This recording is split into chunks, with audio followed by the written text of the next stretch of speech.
ఈ కూటమి ఏం నేర్పిస్తుందంటే ఈ దేహముతో చేసే క్రియలు మంచివా చెడ్డవా దాన్ని బట్టి ఆయన సింహాసనం ముందు మనము ఒకరోజు లెక్క అప్పవేయాల్సి ఉంటుంది.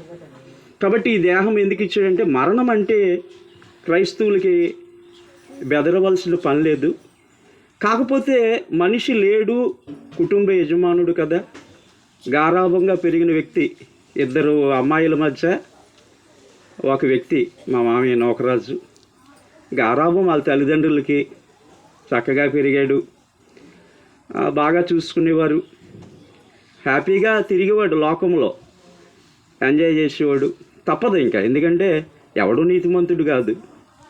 కానీ సరిదిద్దుకొని బ్రతికినోడు, మనసు మార్చుకొని మారు మనసు పొంది తిరిగినోడికి లైఫ్ ఉంటుంది.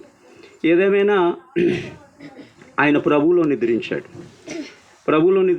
ఎందుకంటే యేసు ప్రభు కూడా మృతి పొంది లేచాడు కాబట్టి ప్రభువునందు నిద్రించిన వారు ఆయనతో కూడా లేపడతారు. నేను చెప్పవలసింది ఏంటంటే మంచి పేరు ఉంది ఆయనకి. ఆస్తిపాస్తులు లేకపోవచ్చు, ఆస్తిపాస్తుల గురించి పెద్ద ఇబ్బంది ఏం లేదు. ఎందుకంటే మనం దిగంబరిగా వచ్చాం కాబట్టి దిగంబరిగా వెళ్తాం. ఇక్కడ మనుషులకి అది కావాలి. మనుషులు చెప్పుకుంటారు నీకు ఎంత ఉందా, అలాగ ఉంది. అది దేవునికి అవసరం లేదు. అది దేవునికి కావాల్సింది మంచితనం, మంచి పేరు. కాబట్టి సుగంధ ద్రవ్యముల కంటే మంచి పేరు కావాలి. ఆ పేరు ఉంది మా మామయ్యకి. ఎప్పుడు నేను కోపపడినట్టు, నన్ను ఎప్పుడు ఏమన్నట్టు ఏమీ లేదు. సౌమ్యుడు, సాత్వికుడు అనుకుంటున్నాను నేను. కాబట్టి మరి మిగతా ఇంక వెనకాతల జనరేషన్ అయిపోయింది కాబట్టి ఆయన్ని అయిపోయింది. పిల్లలైనా చక్కగా ఉండి మరి చెప్పవలసిన పని లేదు. ఈ రోజుల్లో ఎవరికి చెప్పవలసిన పని లేదు. వారు తలంపులు బట్టి, వారి క్రియలను బట్టి వెళ్ళిపోతున్నారు. ఎవరు చెప్పినా వినిపించుకునే పరిస్థితుల్లో ఇప్పుడు ట్రెండ్ లేదు. అప్పుడు ఒక ట్రెండ్, ఇప్పుడు ఒక ట్రెండ్. కాబట్టి కాలం మారిపోయింది. మా మామయ్య అయితే మంచిగానే చూశాను. మరి చెడ్డ పేరు ఎక్కడా లేదు. మంచి వ్యక్తి ఆయన. యెహోయాదా కూడా మంచి, దేవుని దృష్టిలో మంచిగా ఉన్నాడు, కుటుంబ దృష్టిలో కూడా మంచిగా ఉన్నాడు. ఎందుకంటే ఆస్తులు సంపాదించకపోవచ్చు కానీ చక్కని పిల్లలు ఉన్నారు. తర్వాత వారు జ్ఞానంతో వారు నడిపించుకోవడమే. కాబట్టి ద గ్రేట్ జాబ్. తమ్ముళ్ళు కూడా చక్కగా చేస్తున్నారు, తండ్రి విడిచిన సేవ. ఇంకో తమ్ముడు ఉండాలి, మరి ఎక్కడ ఉన్నాడో తెలియదు.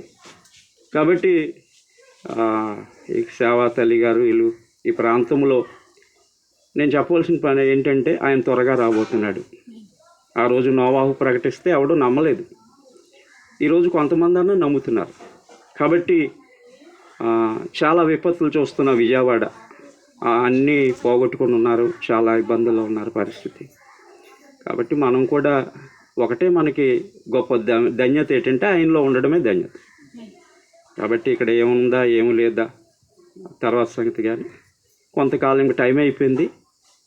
ఎవరికారు సరి చేసుకొని చక్కగా వెళ్ళిపోతూ ఆయన రాకడలో ముందుకెళ్ళాలని ప్రభు పేరిట మా మామయ్య గురించి చెప్పాలంటే గుబ్బలో అందరూ మంచోళ్ళే నాకు తెలిసి వచ్చి కాదంటారా? నాకు తక్కువ, మరి మీకే ఎక్కువ తెలియాలి. వాళ్ళందరూ మంచోళ్ళే, వాళ్ళందరూ స్వామీలు. మరి లోన్ ఎలా ఉంటుందో మాకు తెలియదు కానీ బయటికి నేను చూసినంత వరకు వాళ్ళు మంచోళ్ళని చెప్పాలి. వాళ్ళకి మరొక విషయం తెలియదు వాళ్ళు.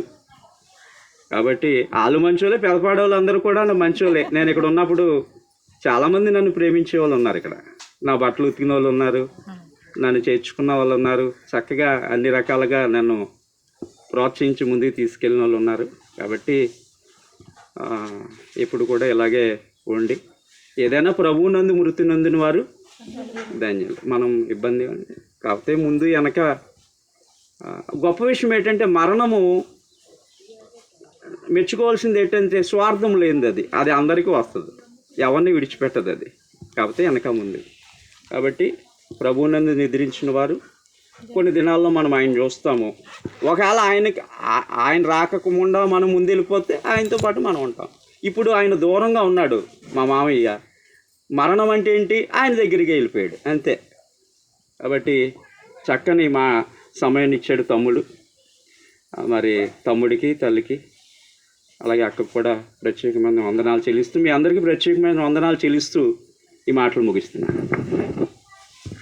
Praise the Lord. హల్లెలూయా.